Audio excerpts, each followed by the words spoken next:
welcome to the 5-year anniversary celebration of Chabad Efrat English Division.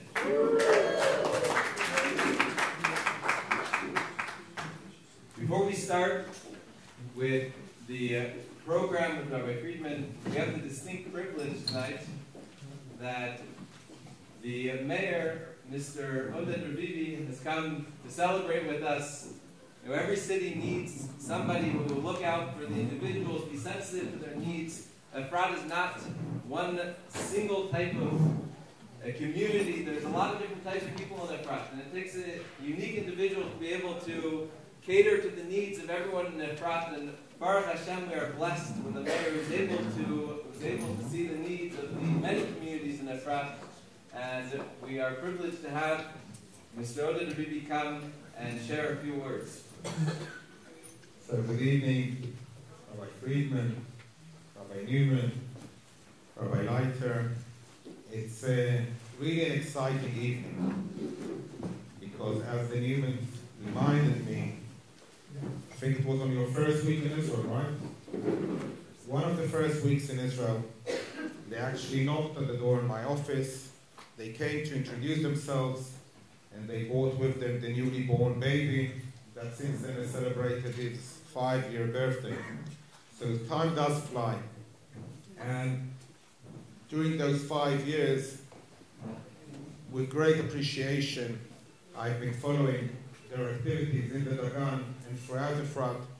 And if we had a question as to, is there a need for an English division, I thought it was an English bite, an English division of Chabad in Efrat, I think the last 5 years have definitely demonstrated how much need there was and how much the Leiters were right and accurate, like many other things that they do, to identify that need and bring them over to Israel on a crazy shlichut. I'm a son of shlichim, but they were always sent from Israel to Chutz La'aretz. The Leiters introduced me to a new notion that shlichim also come actually to Israel. And I would like to use this opportunity to thank you, the Newman family, the Leiter family. Rav Nachshon is not here, but all the good that you're doing and spreading in Efrat, as we say in Efrat, v'aseh Chaim be'Efrat, and you may prosper in Efrat. Thank you very much, and good luck in the carry on of your work, important work.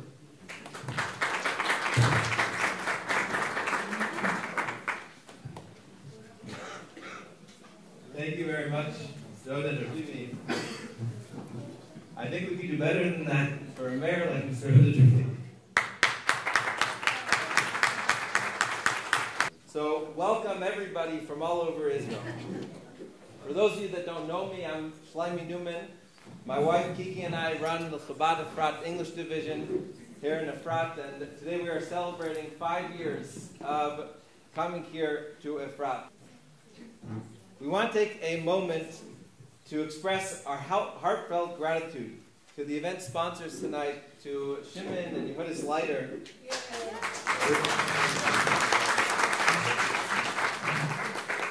Without whom this evening would not be possible. Their generous support, vision, insight, and time have been instrumental in making Chabad what it has grown into. Thank you very, very much. We also want to extend our sincerest gratitude to all those who gave a gift in honor of Chabad Efrat's 5th anniversary.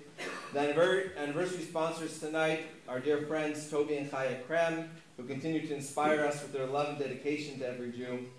And to all the other sponsors of the evening, they're listed by name in big on the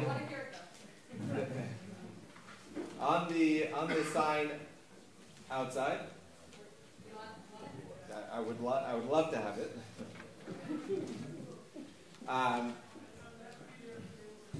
Without further ado, I'd like to call upon Rabbi Manis Friedman, who we are so fortunate to have this evening. Rabbi Friedman needs no introduction. I wouldn't mind.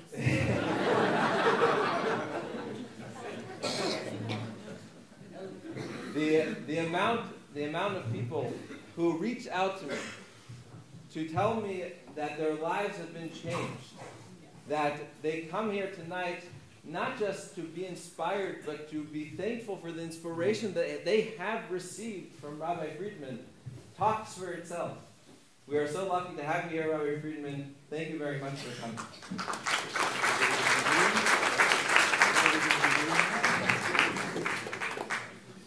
We'll be starting with questions and answers.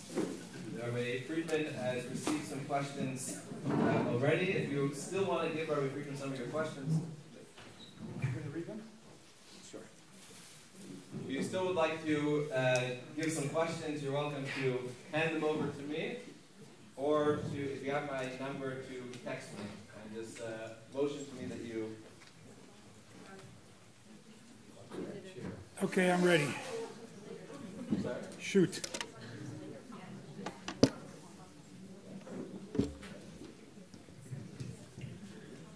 It seems that many people want a chance to ask the questions, but they don't have enough time because we're starting so soon. So what we're going to do is change the plan, if it's okay with Rabbi Friedman.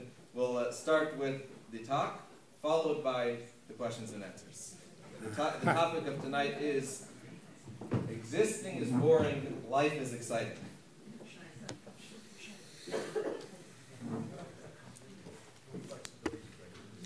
Existing is boring, life is exciting. What else you want to know? All right. When you have a question and you get an answer, sometimes the answer is good, satisfying. Sometimes not so good. The question is better than the answer. But when you have one answer that resolves many questions on various different topics, you know that that answer is real and true. It rings with truth. Einstein spent his life trying to find one answer that explains all the phenomena in the natural world. He got close, but he didn't find that answer. So let's try this. I have a number of questions that are not related at all, and the answer to all of them is one answer. So briefly, because we have limited time. Question number one. What is the secret of our survival?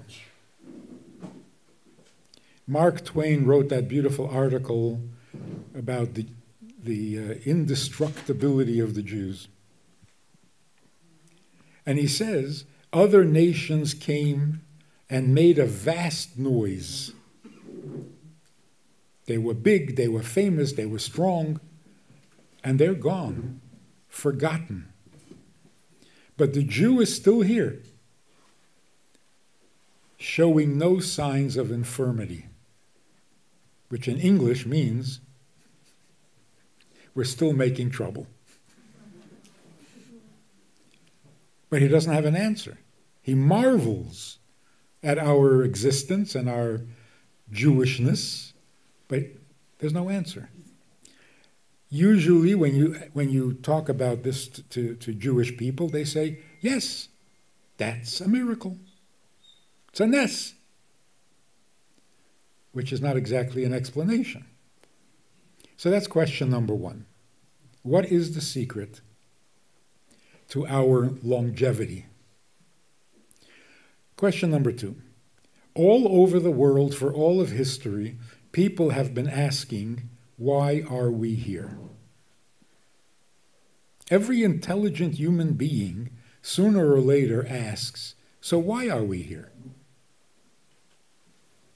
My question is, if you haven't found an answer by now, maybe you should stop asking it and do something else. Or better, we've been here 5,783 years. Get used to it. What does it mean, why are we here? Where do you want to go? You know any other place? What's wrong with us? Can't settle down? Question number three. Why is it that if you fall down a flight of stairs, you end up in the hospital? But only if you fall down when you're sober. You fall down the same flight of stairs when you're drunk, you get up and you keep going. And then in the morning you wonder where the bruise came from. Why is that? These are deep questions. I have another question. What is humility? Rambam says that we should be moderate in everything. In eating, moderate. Spending, moderate. Everything should be the derech hamitzua, the golden path, which is the middle path, not too much to the right, not too much to the left. Except humility. Ma'oid ma'oid hevei shval ruach. Be very, very humble.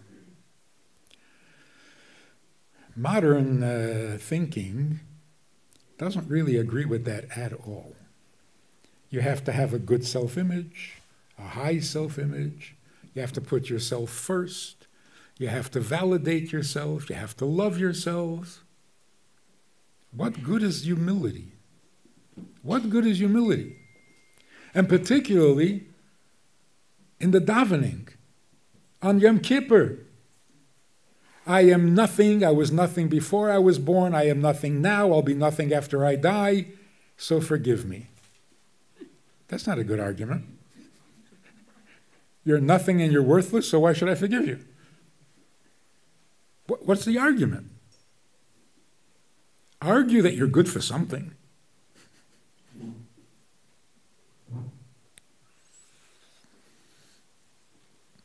I have another question. What is death? What is death? It's when people die. I don't understand at all. A living thing should not be able to die, just like a dead thing can't live. So what do you mean? He was alive and now he's dead. How does that happen? How could that happen? It really doesn't make sense. It's like saying it's a dead life. Either it's alive or it's dead. It can't be a dead life. Can't have dry water. So what exactly is death? The neshama is a living thing. It can't die. Life can't die. The body, it was never alive. It was just borrowing life from the neshama. So what died?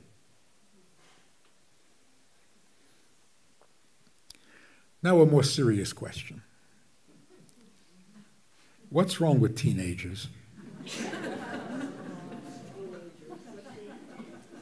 I mean, talk about painful questions.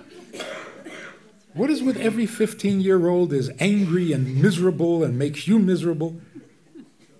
It's so hard to be 15. So I understand a little awkward, a little uncomfortable, antisocial, but why are they all angry? They live in your house for free. You give them everything they want if they bother you long enough. What excuse do they have for being angry? And they're all angry, all over the world. I don't know how they communicate with each other. Like, you're 15, get angry.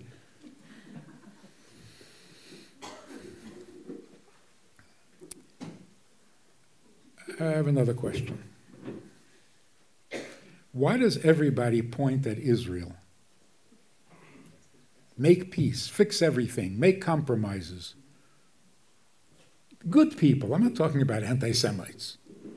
Decent nations, decent people. Come on, fix it. Make peace, compromise a little bit. Why is everybody pointing at us? See, these questions are not related in any way.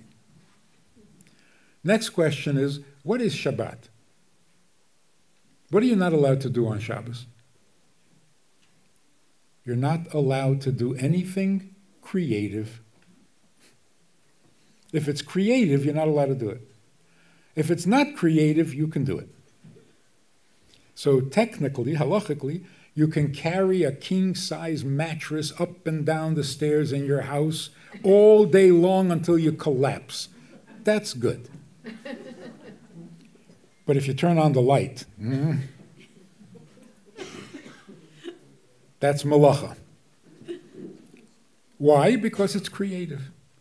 So what sense does it make that on the holiest day of the week, you shouldn't do anything creative? You think the opposite should be true. On the holy day of the week, don't do anything wasteful. Be only creative. Next question. Why is Kibud Av V'Eim one of the 10 Commandments?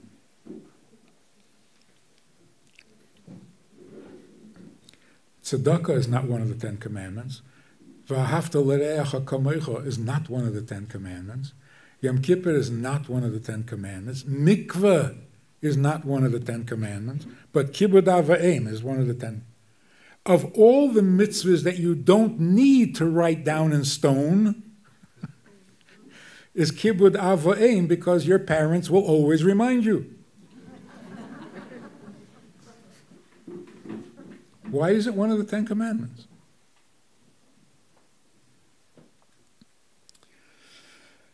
I have another question. What do we say? Moedeh ani lefanecha, melech chai v'kayam. Chai v'kayam. Shouldn't it be the other way around? Kayam comes first. I mean, you got to exist. And then chai. Shehecheyanu v'kiyamanu. Wait a minute. First kiyamanu, then hecheyanu.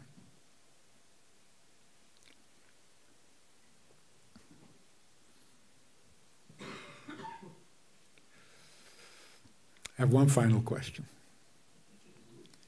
Why do we say l'chaim? Before we drink, we say l'chaim. It's like a little prayer to life. Drinking is that dangerous? You're taking one drink. You're not going to die. What is this tefillah? L'chaim. I want to live. It's not that dangerous. Getting on an airplane, you should say l'chaim. Driving on the highways, you should say l'chaim. But taking a drink, what is the danger here? And to make the question more interesting, there is a custom that is not Jewish, that when you're making a toast, the two people making a toast, you touch the glasses to each other. Yeah? It's not Jewish. And we shouldn't do it. But there's a popular custom of... Where did that come from? Why do people do that? Because in the good old days, any time you were given a strong drink, it was probably poisoned. So before you drank the drink that they gave you, you exchanged it with your host. No, you drink this, I'll drink yours. So that way you knew you were safe. Which doesn't make any sense because the host is just as smart as you. Anyway, but that's when they stopped poisoning each other. They don't exchange drinks. They just move towards each other like they used to when they were exchanging drinks. But we never had that problem. We never have that custom. Because when a Jew wants to kill another Jew,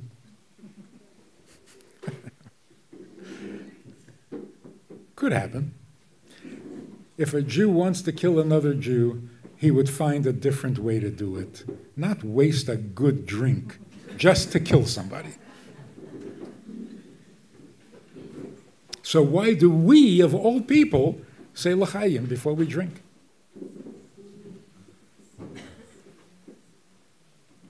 Enough questions? Okay, here's the answer. When God created the world out of nothing, he had to do two things. He had to give existence to things that didn't exist. And then he had to give each of the things that he created a life. So everything in the world, according to the Arizal, everything in the world exists and lives. Even a stone has a life. What is the difference between existing and living? When I say something exists, this exists, what am I saying? It is. To be or not to be. This, be. What does that mean? Can't say it's wood, it's black, it's shiny, it's hard. No. Does it exist? Don't tell me what it looks like. What does it mean that it exists? The literal meaning of existence is that it takes up space. According to Kabbalah, according to science, existing means taking up space. It's tofes makom. What does it mean it takes up space? You can't put another one in the same place. So a book on the shelf exists because you can't put another book in the same place. A stone exists because you can't put two stones in the same place. Even a thought in your mind exists because it takes up space. You can't think two thoughts at the same time. And an emotion in your heart takes up space. That's why we say the heart was full. So fire takes up space, air takes up space. Everything exists by taking up its space. So a thought doesn't allow another thought. Water doesn't allow other water. A book doesn't allow another book. A human being doesn't allow another human being. I was traveling with my wife once on a flight. We came to the gate and we took a look at the ticket and we realized that they gave us both the same seat. So I went over to the counter and I said, this is too much of a good thing. You know, we love to share, but too much sharing going on here. So people exist by taking up space. Now, in addition to taking up space, existence also has many demands. In order to exist, I have to eat. What happens if I don't eat? I don't exist. If I don't drink, I don't exist. If I don't sleep, I won't exist. If I don't have a house, if I don't have clothing, if I don't have protection, if I don't have... It just goes on and on and on. If I don't have a cell phone, I might as well not exist. So the needs are all coming from existence.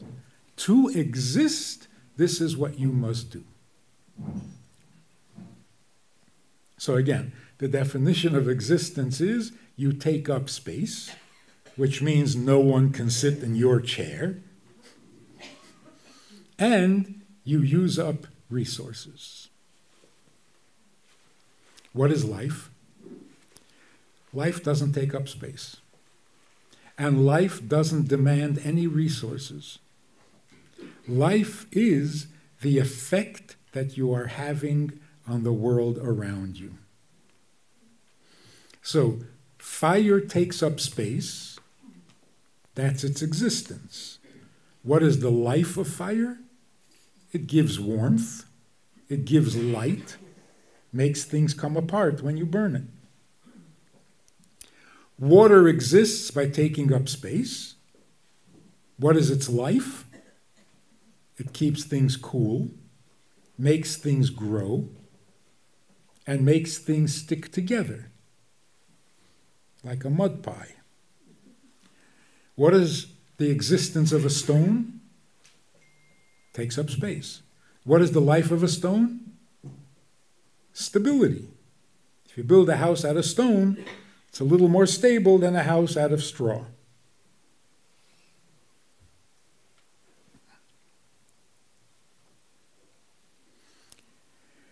The funny thing is that in the human being, there's a constant seesaw effect.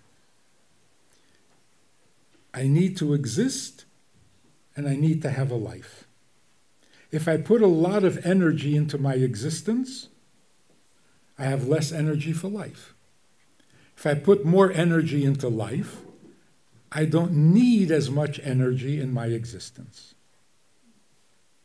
Like, for example, a doctor in the time of a plague, when everybody else is getting sick, the doctor doesn't get sick.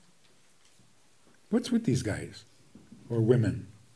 What, are they giving themselves better medicine than they're giving everybody else? How come they don't get sick? Not only that, they don't get tired. Because sick and tired always come together. I'm sick and tired. They don't get sick, they don't get tired. They forget to eat and they don't care. Why? They're so alive.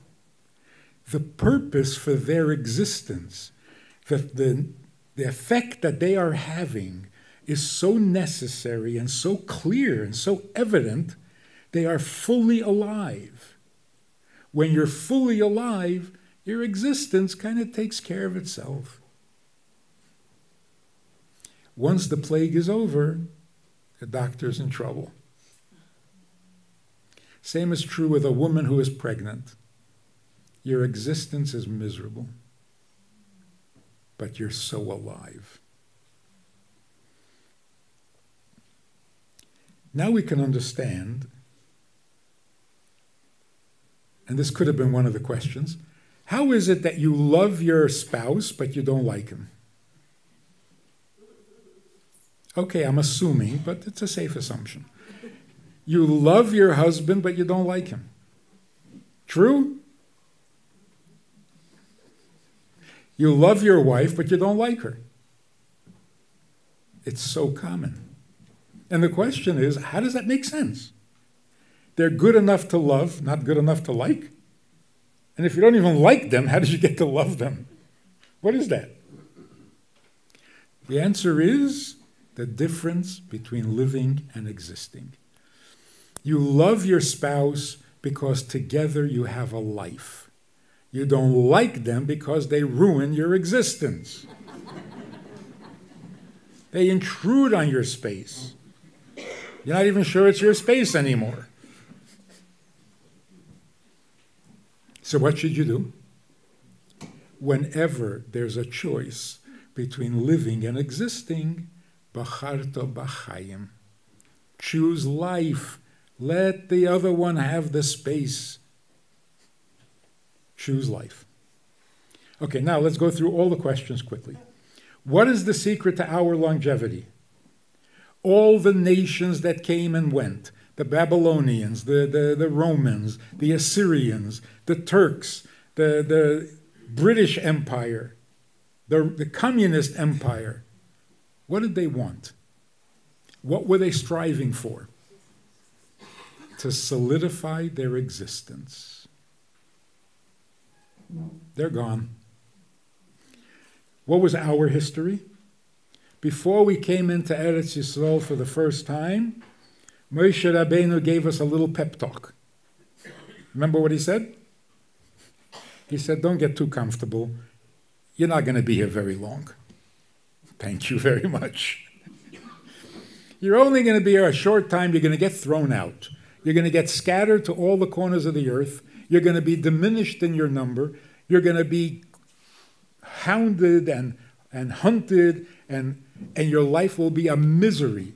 Day and night, you won't know whether you're coming or going. Nobody is going to like you. Thank you very much. So the Jews must have asked Moshe, is there a point to this? You're making us depressed. Moshe Rabbeinu said to us, don't expect a good existence. A place of your own? Not for 2,000 years. Resources to eat, to drink, clothing? No, you're not going to have. So what? Be busy living. That is such a perfect description of Jewish history. Jewish history is, we are a nation that barely exists, but we are very alive. When our existence gets worse, our life gets better.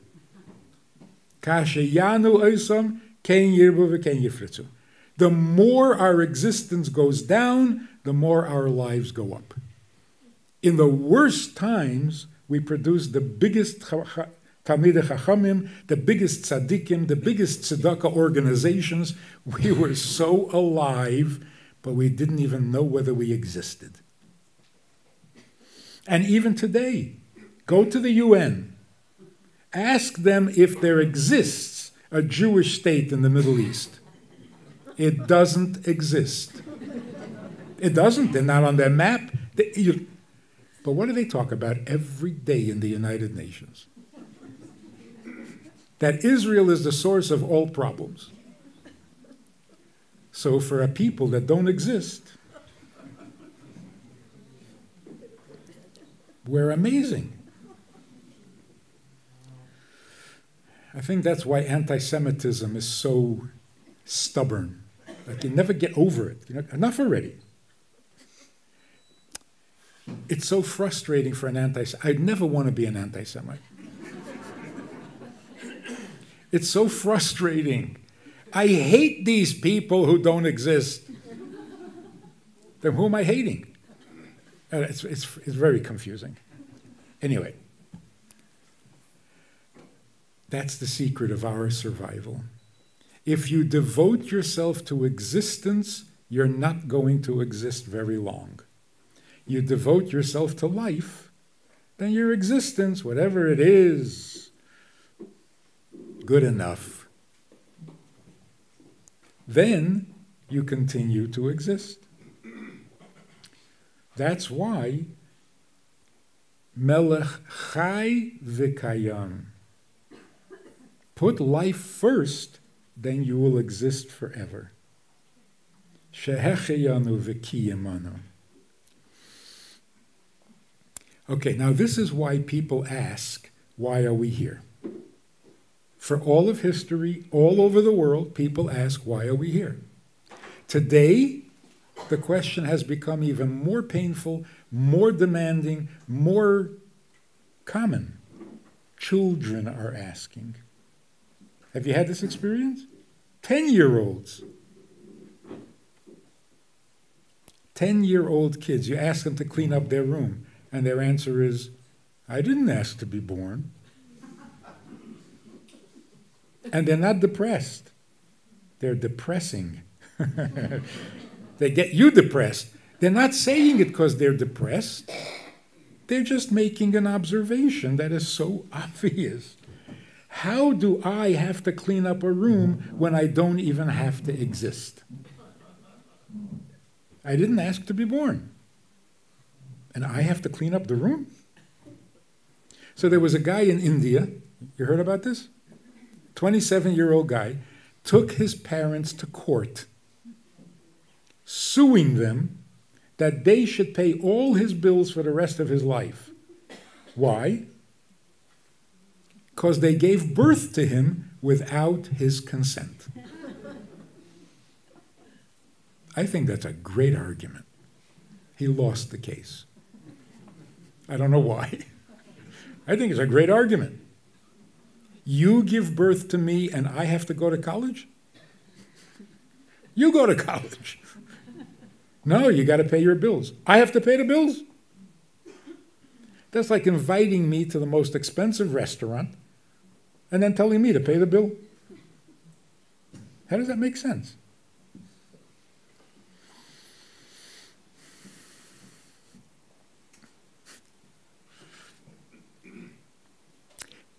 Average people with a little bit of sensitivity will ask, why are we here? Why? Because we're so embarrassed by our existence. I take up space. It's my chair, it's my room. I was here first. Don't touch me.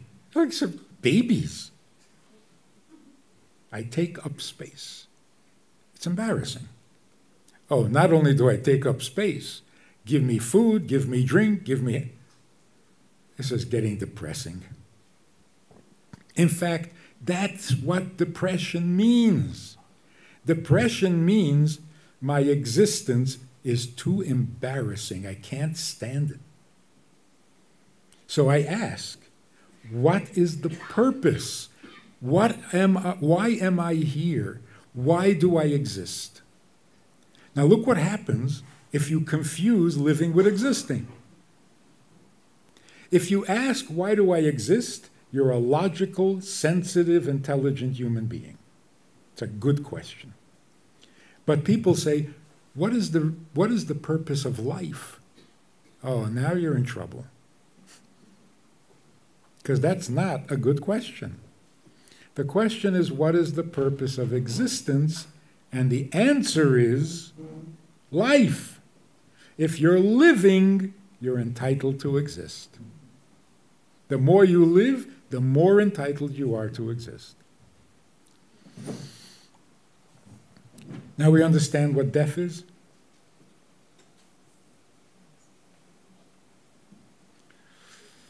Death means your existence ended, not your life. Life can't end.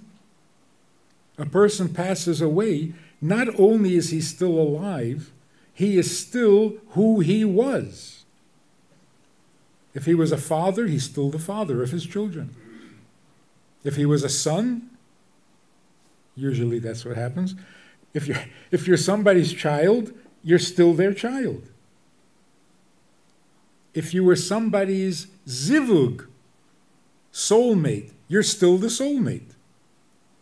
You're not married, but you weren't married before you met either, and you were already a soulmate. So really, the person doesn't change. I was sitting at a shiva, and the son made a joke about his father, who had passed away. And then he thought, ooh, was that appropriate? Is that okay? So he asks me, is that okay? I said, I don't know. Did your father have a sense of humor? If he did, he's probably laughing. If he didn't, you're in trouble. But then you were always in trouble with him. The person remains the person. Okay. So that does not end, that does not change. What ends? Your existence. You stop taking up space. You stop using up resources. That's why we say Kaddish, we say Yisker, because the person still exists, but not here. Here you have to take up space. In heaven you don't have to take up space. That's what's wrong with teenagers. Every teenager, if you ask them, what are you angry about? In every language and in every place in the world, the same answer. You know what it is? You have a teenager? You were a teenager? The answer is, my mother ruined my whole life. No? It's always those words, like they all rehearsed it. My mother ruined my whole life. Always the mother, always the whole life, never a part. Because teenagers are not good at fractions. Now, is that true? Can your mother ruin your life? So, first of all, a mother can't ruin a teenager's life because a teenager doesn't have a life. All you have as a teenager is an existence, and boy, can your mother ruin that. Without really trying. A person feels arrogant about their existence. Imagine a very successful adult sitting at a big meeting. He's the mayor of the whole town. He owns half of it. Everybody respects him. He is existing. And his mother walks in. All she does is walk in. She doesn't have to say anything. Yes, Ma, I owe you my existence. You carried me from... I know the whole speech. That's it. The mother walks in, your existence is wiped out. But your life is not. Secondly, a mother doesn't ruin a teenager's life because life can't get ruined. Existence can be good or it could be bad. If you're homeless, your existence is not good. If you have a tiny, cramped little home, your existence is not good. You have a huge house with plenty of space, and okay, that's an existence. So existence comes in many sizes, many flavors. Life comes in only one flavor: sacred. Because life means no matter what your existence is, do something good. Add some goodness to the world. How can you ruin that? You can't. I'm talking to prisoners in a federal penitentiary. They're in for life. And they think their life is ruined. And when I said to them this whole idea, it's the prison can only control your existence. But while you're in prison, live. Make a difference. The change that happened in their feelings, in their thinking, in their behavior, you cannot ruin a life. So when we confuse life with existence, it can be dangerous. So that's what humility means. Humility is not deprecating life. No one says, my life is meaningless. My existence. Don't be arrogant about your existence. That it's absurd. So humble your existence. Never your life. Now, what is Shabbos? 6 days of the week, God tells us, improve your existence. That's what do we do a whole week? We improve our existence. Something is broken, we fix it. It's raw, we cook it. It's hot, we cool it off. It's cold, we warm it up. We make our existence easier. Hopefully other people's also. But then we are told that one day out of the week, don't improve your existence. Forget about your existence. Just focus on life. And only we have that mitzvah. And it's totally appropriate because that's the secret to our existence. Our whole existence is don't focus on existence because it's not going to be very good. You focus on life. So then we are told, practice that once a week. So what is Shabbat?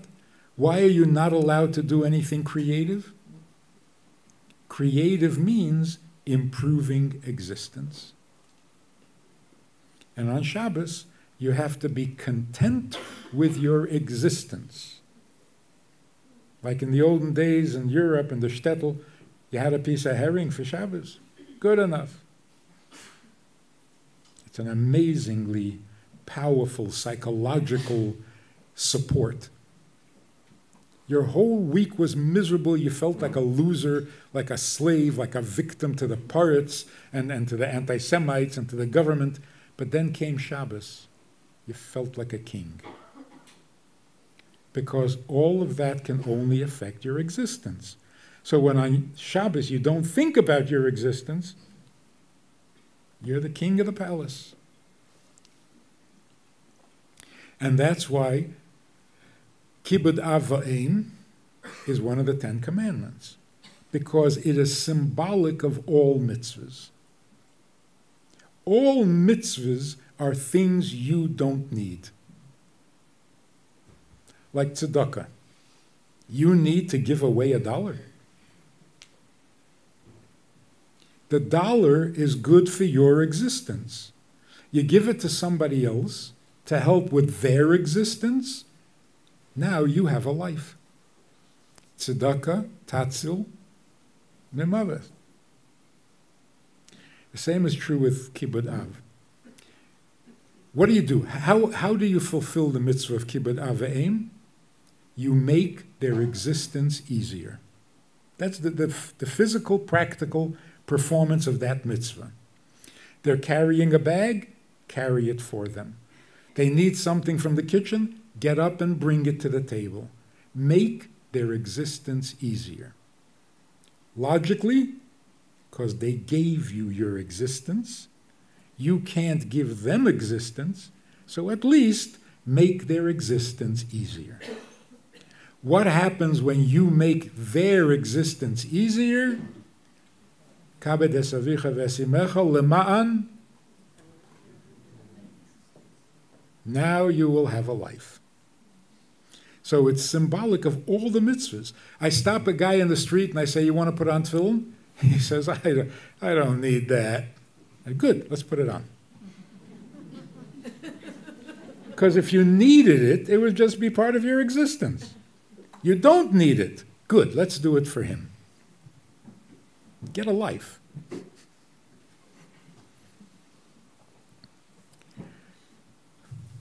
That's why people point at us. We should make peace. You know why? Because we made a terrible mistake. In 1948, we came to the League of Nations, or to the United Nations, and we said, got to be careful with your words, we said we need a place of our own. We have no place. And they said, you're right. Here. Now somebody comes along and says, wait, it's my place. So what do decent people say? Share.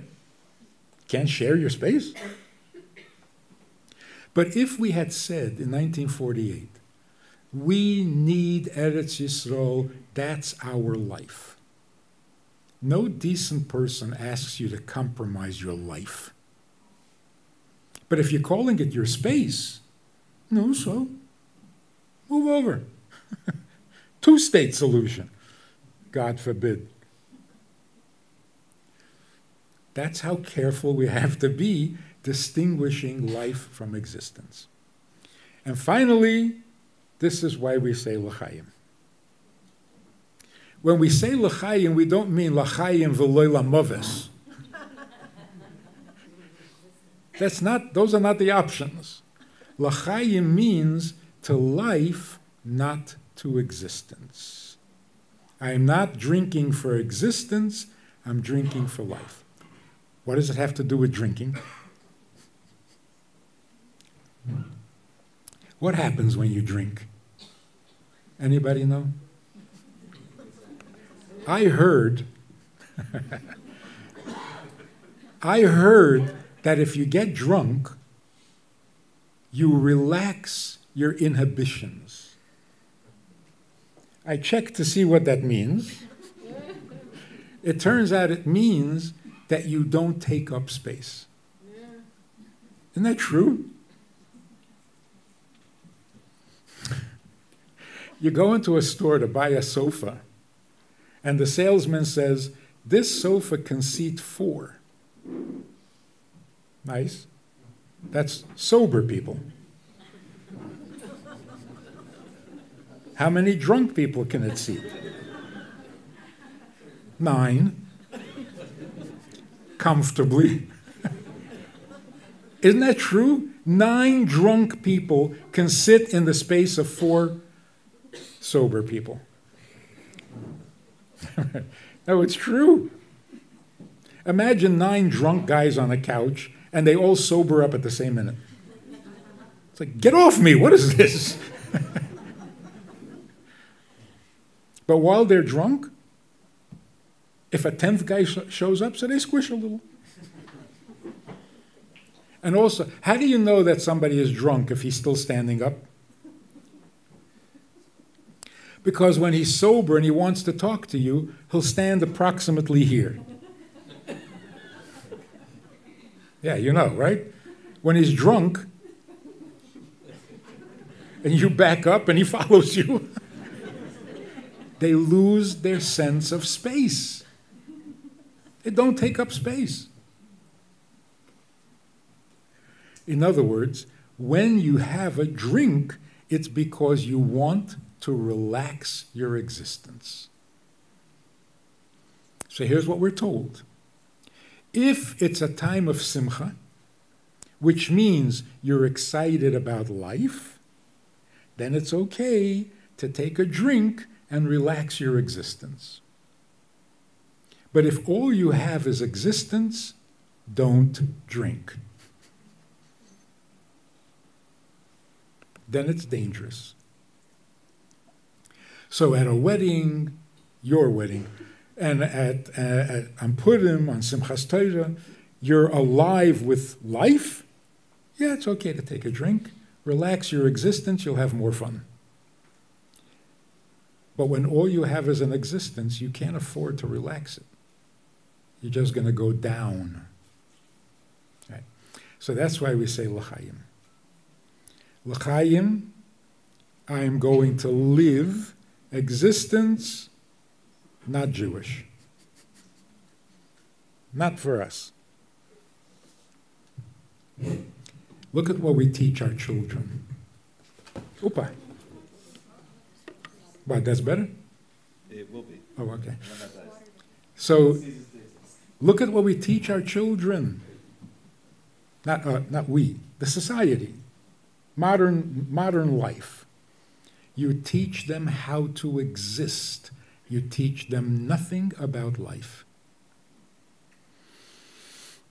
Share. When your friends come over, share your toys and your candy.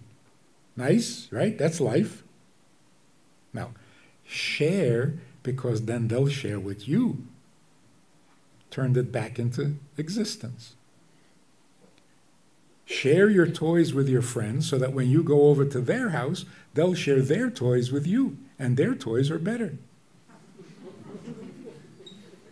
They have better candy. So share your cheap candy so you'll get the better candy when you go over to their house.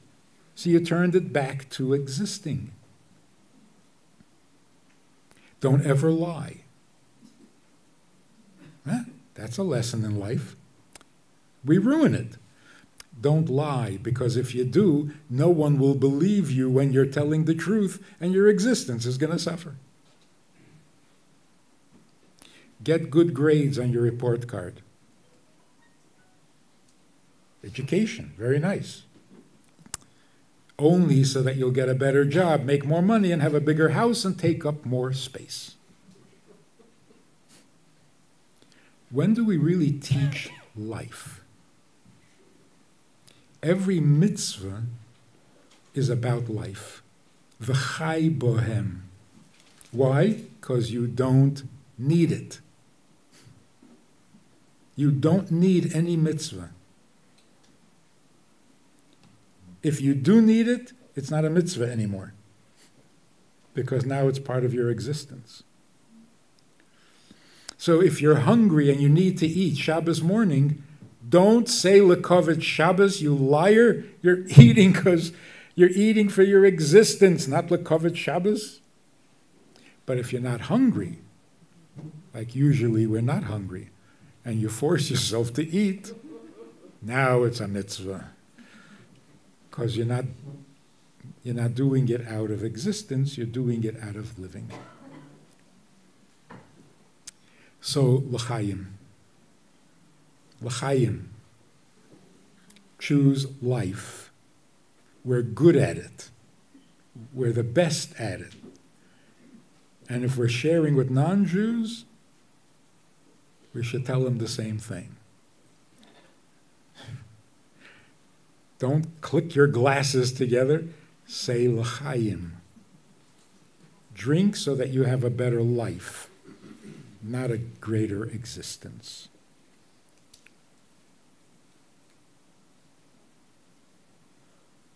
Now you're healthy. You don't need therapy anymore. Okay, time for questions? Time for questions. How much time do we have?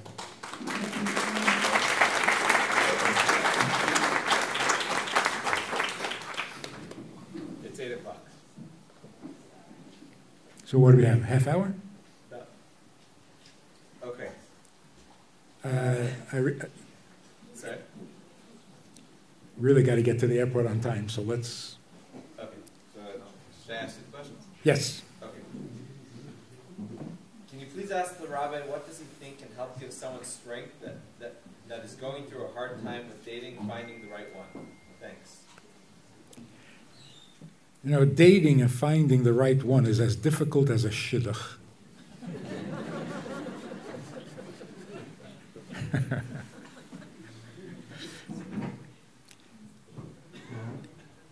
The problem is that it takes two people. So when a person says, I don't understand, why haven't I found my shidduch? I'm so ready. Yeah, but the other one is not. It takes two. So don't just judge by what you're feeling. What about the other party?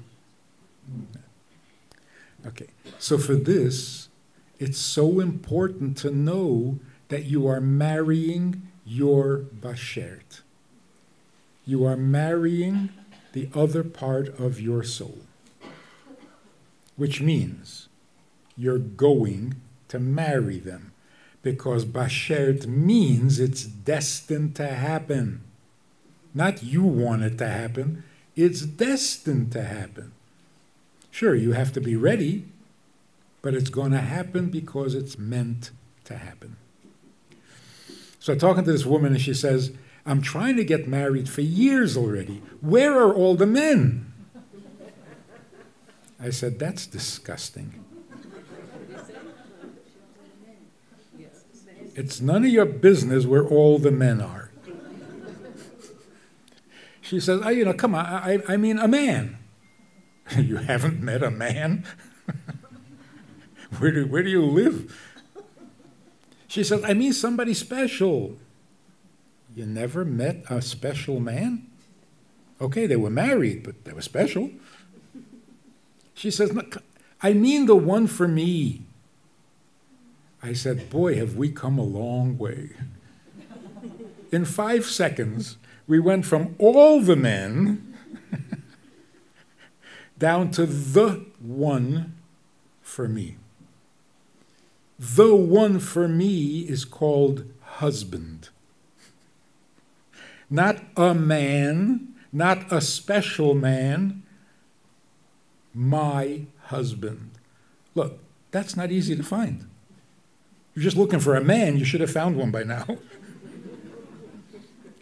You're looking for your husband. There was a joke about this guy who says, my parents really didn't like me. They never liked me. My father took me to the zoo, or the amusement park, and we got separated. So I went to a policeman to help me find my father. So we're looking and looking. I said, do you think we'll find him? And the policeman said, I don't know. There are so many places he can hide. So where is he hiding, this husband of yours? But the main thing is, Hashem wants you to be married more than you want to get married. And he already chose who you're going to marry. So I know it's very frustrating to wait, but you're waiting for something that is going to happen. Relax a little bit. It's not like you have to convince Hashem, who doesn't want you to be married, and you have to change his mind. No, he wants you to be married more than you want. It's his idea. He invented it. And he stays up all night finding you a shidduch. So, don't give up. Don't get impatient. Just let Hashem know that as much as he wants you to be married, you also want to be married. So if he wants and you want, what's going to stop it from happening? My daughter is 26 years old. Stop being her shliach. Stop being her rabbi. Stop being her policeman. Just be her parents. You know, there are 3 partners to the birth of a child. You make sure that you're a mother and a father. How this child serves God, leave it to God. He got himself into this mess. Let him get himself out. Don't. It never works when a family member tries to be makar of you. It doesn't work. It's not supposed to work. You give Hashem a healthy, happy child, Hashem will make him frum or observant. So really, it's not your failure, and it's not your job, and it's not your responsibility. You be a wonderful mother and father, which means you love her the way she is, and you respect her the way she is, and you admire her accomplishments. Let her work out her relationship with the Eibishter. And here's the beautiful way of thinking about it. I heard this from somebody, and they're like, wow. He put it this way. He said, you know how old Hashem is? Isn't it sad that at his age, he still doesn't have any grandchildren? I have grandchildren, and he doesn't. He doesn't have a single grandchild. Now, I'm his child, so my children should be his grandchildren. They're not. They're his children. You know what that means? That means that my children have a relationship with Hashem that has nothing to do with me. So if my kids are not frum, not my problem. I like them. What about being frum? It's your child. You take care of him. This is really serious. You educate your children as best as you can, but the relationship that they have with Hashem, let it be.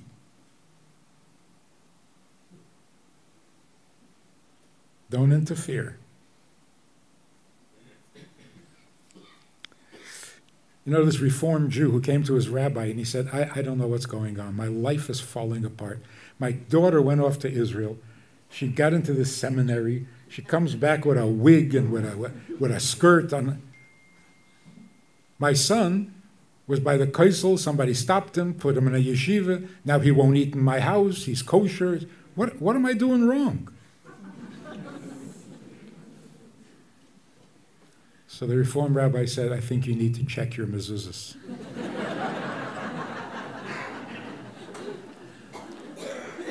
One of them may be kosher.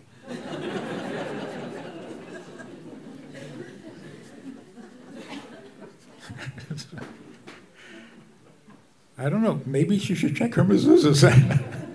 Not a bad idea.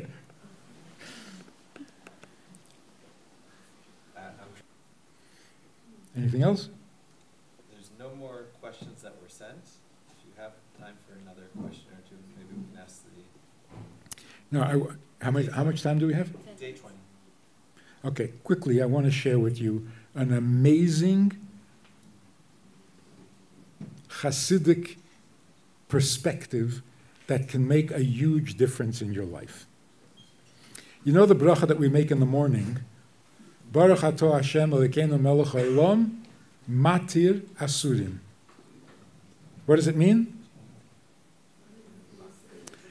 While you're sleeping, you're tied up, you can't move, and when you wake up, you're untied. It needs a little more explanation because you're not tied up. You don't want to move, you're sleeping. Nobody tied you up. So yes, you're not moving because you don't want to. Listen to this. Matir asurim means Hashem permits you to do forbidden things. Matir asurim, or isurim.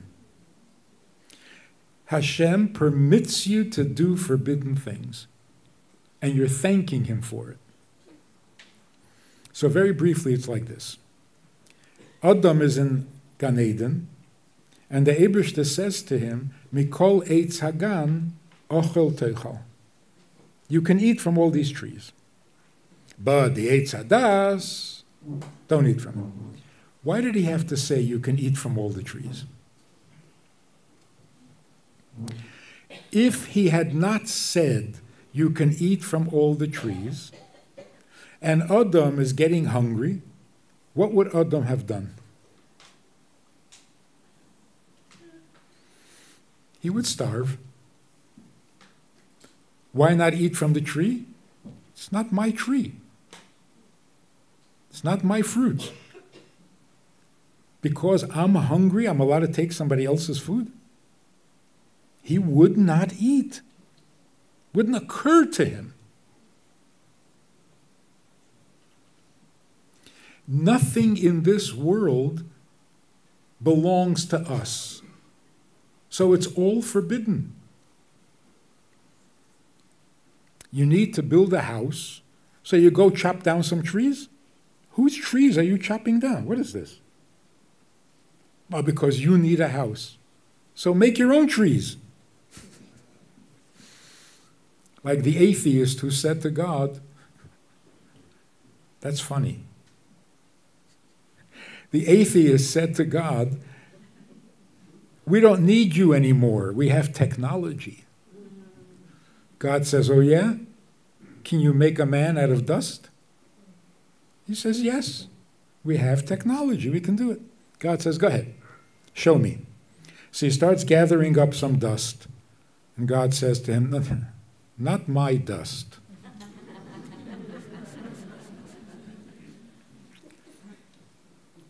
You're hungry, you want to eat? So say, let there be. Make yourself your own universe. Now you can eat whatever you want. But in a world that is not yours, what do you mean you're going to chop down trees? Even the environmentalists will scream at you. Whose trees are you chopping down? Whose fruits are you eating? Adam would not eat if he wasn't told that he can. So what is that? Matir isurim. Everything in this world that we enjoy, we use it up. How are we allowed to do it? Matir asurim. Now here's the thing. There are two possibilities. Everything is mine. I can do whatever I want. I can enjoy whatever I want. If God says no, okay, then I won't. Or the opposite. Nothing is mine. Nothing is there for me. It's not my world. It's not my creation. If God says you can do it, then you can do it. So what should our thinking be? Everything is for me unless proven otherwise, or nothing is for me until you prove otherwise. Look at the difference. If you think I have a life, when I'm hungry I need to eat, when I'm thirsty I need to drink, When I'm homeless, I need to build a house. Eventually, you're going to become resentful. You're saying, I should be able to do all this, but Hashem says no. I can marry whoever I want. Hashem says no. I can eat whatever I want. Hashem says no. I can work whenever I want. Hashem says no. You say, fine, if no is no. But eventually, you start feeling like, leave me alone. Get out of my life. My life could be so good. What is your problem mixing into my life? Even if you don't actually say it, it starts to feel a little, oh, this I can't do either. So if it's all yours and he doesn't let, you're becoming adversaries. Like, I need, he doesn't let. Maybe I can do it when he's not looking. Maybe I can find another Rov who says you can. So all of a sudden, it's a fight. And even if it's not between you and Hashem, it's between you and life. I want to go, but there's a strike. Nobody's flying. There's so many things that interfere with what you want that eventually life stinks. Try the other way. Nothing is mine, nothing is for me until Hashem tells me that I may. And look at how many things he tells me that I may. I can get married, and I can eat, and I can drink, and I can travel, and I can work. All these things I was not allowed to do. And he tells me that I may. Now your whole attitude towards Hashem, your whole attitude towards life is that it's wonderful. Life is great. I don't have to make the tree, but I can eat from it. I don't have to create the tree, but I can chop it down, build myself a house. That's the Hasidic perspective. What God forbids is not stealing from you. Like, I was able to do it until he got in the way. He doesn't get in the way.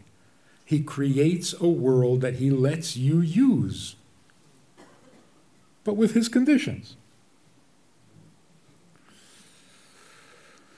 So now, every time you say that bracha, you understand why it's so crucial in the morning. Every day when you're going to start your life for that day, get your head on straight. Nothing is going to interfere with your life. The Eibishter is not out to ruin your fun. He's allowing you all sorts of things that you really don't have a right to. So let's serve Hashem b'simcha, because there's good reason to be b'simcha. And serving Hashem means having a life, which is even more exciting than existence. And when we give all our energy to life, our existence takes care of itself.